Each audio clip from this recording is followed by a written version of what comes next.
Hello my dear friends, मैं आज आपके लिए लेकर आया हूँ ऐसे क्वेश्चन जिसके अंदर बच्चा हमेशा कंफ्यूज रहता है कि इसके अंदर आंसर क्या आएगा। जैसे कि हमें यहाँ पे दे रखा है, बंगाल का पहला गवर्नर कौन था, बंगाल का पहला गवर्नर जनरल कौन था, भारत का पहला गवर्नर जनरल कौन था, भारत का पहला वायसराय कौन था, भारत का अंतिम वायसराय कौन था, स्वतंत्र भारत का पहला अंतिम गवर्नर जनरल कौन था, और सिविल सेवा का पिता किसे कहा जाता है। ये वह सवाल है जिसके अंदर बच्चा कंफ्यूज रहता है कि इसके अंदर आंसर क्या आएगा। बच्चे को पता होता है इनका आंसर, लेकिन फिर भी बच्चा कंफ्यूज हो जाता है एग्जाम के अंदर कि इनके अंदर आंसर क्या आएगा। तो आज मैं आपके ये सारे डाउट क्लियर कर दूंगा। तो हमें यहाँ पे देखना है कि बंगाल का पहला गवर्नर कौन था। तो बंगाल का जो पहला गवर्नर था वो था रॉबर्ट क्लाइव। Robert Clive. फिर हमसे पूछा है बंगाल का पहला गवर्नर जनरल कौन था। यहाँ पे गवर्नर था और फिर यहाँ पे बंगाल का हमें गवर्नर जनरल पूछा है, जो कौन था, वॉरेन हेस्टिंग। Warren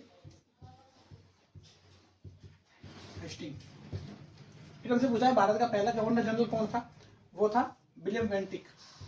William वेंटिक। फिर हमसे पूछा है भारत का पहला वायसराय कौन था। तो भारत का पहला वायसराय था लॉर्ड कैनिंग।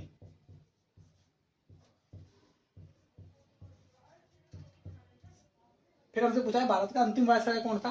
तो अंतिम वायसराय था लॉर्ड माउंटबेटन। माउंटबेटन। फिर हमसे पूछा है स्वतंत्र भारत का पहला व अंतिम गवर्नर जनरल कौन था। वो था सी राजगोपालाचार्य। सी राजगोपालाचार्य।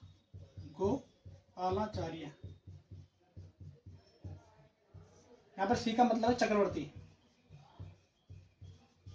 चक्रवर्ती राजगोपालाचार्य। और सिविल सेवा का पिता पूछा है, सिविल सेवा का पिता हो जाएगा लॉर्ड कॉर्नवालिस। Lord Cornwallis. ये क्वेश्चन हर एग्जाम के अंदर पूछे जाते हैं। इसके अंदर बच्चा हमेशा कंफ्यूज रहता है, लेकिन